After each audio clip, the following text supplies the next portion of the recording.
नमस्ते स्टूडेंट, आप लोग कैसे हैं? आशा करता हूँ अच्छे होंगे, स्वस्थ होंगे, मस्त होंगे। तो आज हम लोग पढ़ेंगे परसेंटेज का पार्ट 13। और जो भी स्टूडेंट पार्ट 1 से लेकर पार्ट 12 तक नहीं देखे हैं, चैनल पे अपलोड किया, वहाँ से आप जाके देख सकते हैं। सबसे पहले तो आपको परसेंटेज का पार्ट 1 को देखना है और रेशियो का पार्ट 1 को देखना है। अगर परसेंटेज और रेशियो में आप कमांड बनाना सीख गए तो अर्थमेटिक का जितने भी चैप्टर है आप चुटकी में आप इजीली आप क्वेश्चन को सोल्व कर सकते हैं। अर्थमेटिक का जितने भी चैप्टर है सिर्फ एक मेथड से ही आप 90% क्वेश्चन को आप सोल्व कर सकते हैं। जो 10% क्वेश्चन सोल्व नहीं होगा उसको मैं दूसरा मेथड का यूज करके बता दूंगा, ठीक है। तो बिना देर के क्वेश्चन को स्टार्ट करते हैं। तो क्वेश्चन में क्या दिया गया है? एक परीक्षा में परीक्षार्थियों के 52% अंग्रेजी में अनुत्तीर्ण हुए और 42% गणित में। तदनुसार यदि दोनों विषय में 17% अनुत्तीर्ण रहे हों तो उन दोनों विषयों में अनुत्तीर्ण परीक्षार्थियों का प्रतिशत कितना था। तो इस टाइप के क्वेश्चन में एक ट्रिक लगता है, जैसे कि उदाहरण के तौर पे अगर इस तरह से पूछा है क्वेश्चन में कि इंग्लिश में फेल प्रतिशत 50% और मैथ में फेल प्रतिशत 30% और इंग्लिश प्लस मैथ में फेल प्रतिशत 10% रहेगा, ठीक है। तो ये भी फेल है, ये भी फेल है, ये भी फेल है। अगर तीनों अगर समान होगा तो दोनों को जोड़ के इसमें घटा देंगे तो डायरेक्ट आंसर निकल के आएगा। और जो भी डाटा निकल के आएगा फेल प्रतिशत निकल के आएगा, क्योंकि ये भी फेल है, ये भी फेल है, ये भी फेल है। तो जो भी डाटा निकल के आएगा फेल प्रतिशत निकल के आएगा। अगर क्वेश्चन में आपसे इस तरह से पूछेगा कि ये पास है, ये पास है, ये पास है, अगर तीनों पास रहेगा तो दोनों को जोड़ के इसमें घटा देंगे तो डायरेक्ट आंसर निकल के आएगा। और जो भी डाटा निकल के आएगा 5% निकल के आएगा, ठीक है। अगर क्वेश्चन में आपसे इस तरह से पूछेगा कि यहाँ पर इस क्वेश्चन की जगह 5% दिया रहेगा, ठीक है। तो ये फेल है, ये फेल है और ये पास है, तो तीनों इक्वल होना चाहिए, तीनों समान होना चाहिए, तभी जाके ये डाटा 100% सही निकल के आएगा। ये फेल है, ये फेल है, तो ये भी फेल होना चाहिए, तभी जाके ये डाटा 100% सही निकल के आएगा। तो टोटल तो हमेशा 100% होता है। अगर 100% में 30% पास है तो फेल प्रतिशत कितना रहा होगा? फेल प्रतिशत 70% रहा होगा। तो ये भी फेल है, ये भी फेल है, ये भी फेल है। अब तीनों समान है तो अब सही जा रहे हैं, ठीक है। ये दोनों को जोड़ के इसमें घटा देंगे तो डायरेक्ट आंसर निकल के आएगा। और जो भी डाटा निकल के आएगा फेल प्रतिशत निकल के आएगा। तो इसी फॉर्मेट का यूज करना है, ठीक है। तो क्वेश्चन में क्या दिया गया है? एक परीक्षा में परीक्षार्थियों के 52% अंग्रेजी में अनुत्तीर्ण हुए और 42% गणित में। तदनुसार यदि दोनों विषय में 17% अनुत्तीर्ण रहे हों तो उन दोनों विषयों में अनुत्तीर्ण परीक्षार्थियों का प्रतिशत कितना था। तो जैसे जैसे क्वेश्चन दिया उस हिसाब से लिखते जाएंगे, ठीक है। एक परीक्षा में परीक्षार्थियों के 52% अंग्रेजी में अनुत्तीर्ण हुए, यानी कि इंग्लिश में फेल प्रतिशत 52% दिया गया, ठीक है। और मैथ में फेल प्रतिशत 42% दिया गया है। इंग्लिश प्लस मैथ इसमें फेल प्रतिशत 17% दिया गया। तो ये भी फेल है, ये भी फेल है, ये भी फेल है। अगर तीनों समान होगा तो दोनों को जोड़ के इसमें घटा देंगे तो डायरेक्ट आंसर निकल के आएगा। अगर दोनों को जोड़ेंगे तो कितना निकल के आएगा? 94 निकल के आ रहा, ठीक है। 94 में अगर 17 माइनस करेंगे तो कितना निकल के आ रहा? 77%।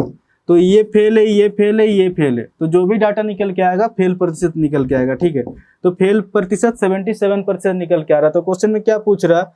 तो उन दोनों विषय में अनुत्तीर्ण परीक्षार्थियों का प्रतिशत कितना था। तो उन दोनों विषय में अनुत्तीर्ण परीक्षार्थियों का प्रतिशत 77% रहा होगा। तो इस क्वेश्चन का जो आंसर हो जाएगा 77% हो जाएगा, ठीक है। ऑप्शन सी इसका सही आंसर होगा। 72 नंबर क्वेश्चन में क्या दिया गया है? एक परीक्षा में परीक्षार्थियों के 52% अंग्रेजी में अनुत्तीर्ण हुए, 42% गणित में। तदनुसार यदि दोनों विषय में 17% अनुत्तीर्ण रहे हों तो उन दोनों विषयों में उत्तीर्ण परीक्षार्थियों का प्रतिशत कितना था। तो फिर से उसी टाइप का क्वेश्चन है। क्वेश्चन में क्या दिया गया है? इंग्लिश में फेल प्रतिशत दिया गया है, 52% दिया गया है। मैथ में फेल प्रतिशत 42% दिया गया है और इंग्लिश प्लस मैथ इसमें फेल प्रतिशत 17% दिया गया, ठीक है। तो ये भी फेल है, ये भी फेल है, ये भी फेल है। अगर तीनों समान होगा तो दोनों को जोड़ के इसमें घटा देंगे तो डायरेक्ट आंसर निकल के आएगा। तो ये कितना निकल के आ रहा है? दोनों को अगर जोड़ेंगे तो 94 निकल के आ रहा। अगर 94 में 17 माइनस करेंगे तो कितना निकल के आ रहा? 77%। ये भी फेल है, ये भी फेल है, ये भी फेल है। तो जो भी डाटा निकल के आएगा फेल प्रतिशत निकल के आ रहा। तो फेल प्रतिशत कितना निकल के आ रहा? 77% निकल के आ रहा। बट क्वेश्चन में क्या पूछा है? तो उन दोनों विषय में उत्तीर्ण परीक्षार्थियों का प्रतिशत कितना था। तो टोटल तो हमेशा 100% होता है। 100% में अगर 77% फेल है तो पास प्रतिशत कितना रहा होगा? 5%, 23% रहा होगा। तो इस क्वेश्चन का जो आंसर हो जाएगा 23% हो जाएगा। ऑप्शन बी इसका सही आंसर होगा। ठीक है। 73 नंबर क्वेश्चन में क्या दिया गया है? एक परीक्षा में 65% विद्यार्थी नागरिक शास्त्र में उत्तीर्ण हुए, 60% इतिहास में तथा 40% दोनों में। यदि 90 विद्यार्थी दोनों विषय में अनुत्तीर्ण रहे हों तो इस परीक्षा में कितने विद्यार्थी बैठे थे? क्वेश्चन पूछ रहा है। ठीक है। तो क्वेश्चन में क्या दिया गया? एक परीक्षा में 65% विद्यार्थी नागरिक शास्त्र में उत्तीर्ण हुए, यानी कि सिविक्स में पास प्रतिशत कितना दिया गया? 65% दिया गया। ठीक है। और हिस्ट्री में पास प्रतिशत 60% दिया गया। ठीक है। और दोनों में सिविक्स प्लस हिस्ट्री दोनों में पास प्रतिशत कितना दिया गया?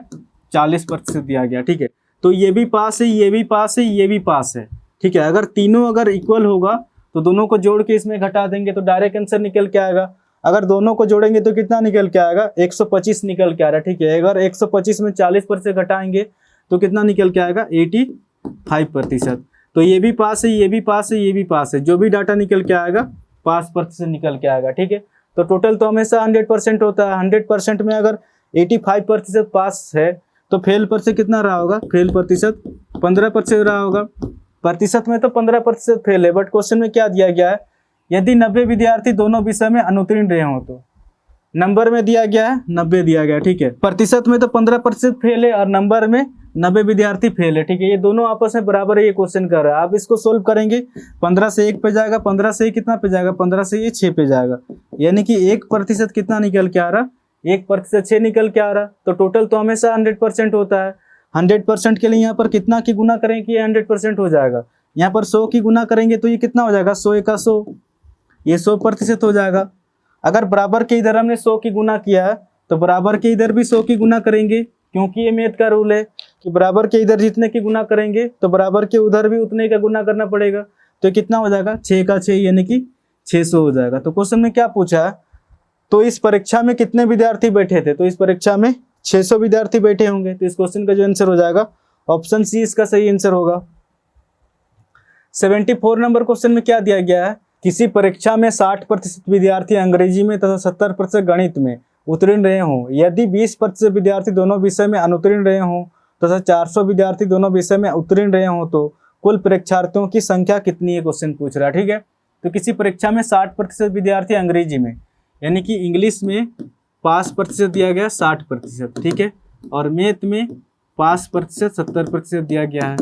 और इंग्लिश प्लस मैथ इसमें क्या दिया गया है? 20% विद्यार्थी दोनों विषय में अनुत्तीर्ण रहे हों तो, यानी कि फेल प्रतिशत दिया गया है 20%। ठीक है। तो ये भी पास है, ये भी पास है और ये फेल प्रतिशत है।